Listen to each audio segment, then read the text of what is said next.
One consequence of Hollywood being dominated by superheroes and franchises is that by the time you're my age, you've seen about 6,000 action set pieces.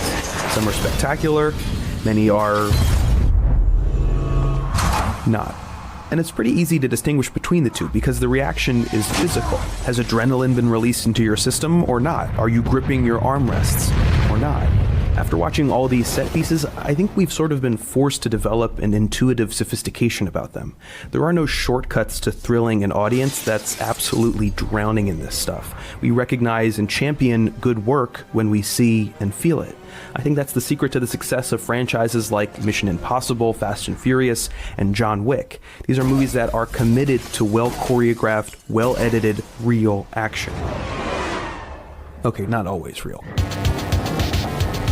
Tom Cruise understands exactly what he's offering. 3 or 4 genuinely creative set pieces with a serviceable plot that doesn't take itself too seriously and a few charismatic actors can be a really fun movie-going experience, well worth the price of a ticket. In fact, this formula, I think, in many ways defines the strategy of the Marvel Cinematic Universe. Now, some of those movies are undoubtedly better than this, some are unfortunately worse. But they've tried their best to hew to this baseline, and I think it's worked out pretty well for them. Anyone else? Every ingredient matters, of course, but the Marvel set pieces have been really consistent by and large, and they're probably the things that I remember most when I think back on these movies. Now, I know there's a certain amount of fatigue these days about superhero films. I feel that way too, more and more, but you know, if I ever think back to my expectations as a kid for what big screen superhero team-up fights would be like, I mean, this definitely exceeds them. That thing does not obey the laws of physics at all. Look, kid, there's a lot going on here that you don't understand. Stark said you'd say that. Wow. The sad part about this is that, as a kid, I read DC comics, not Marvel comics. And unfortunately, the DC Extended Universe set pieces leave a lot to be desired. There are a lot of reasons for this, I think, that people have explored before. Zack Snyder's preference for stylized coloring versus the more muted cinematography of the MCU, the overuse of super slow motion, and ridiculous virtual camera moves like this. But there are a few other things I want to point out that I think make a bigger difference when it comes to superhero set pieces. The first is that physics matters. We all know that superheroes do a lot of absurd things. Half the shots that Iron Man takes would be fatal blows, but people have an intuitive sense for weight and velocity and impact, which is why in-camera action usually gets a more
and everything will work out if you're just being yourself.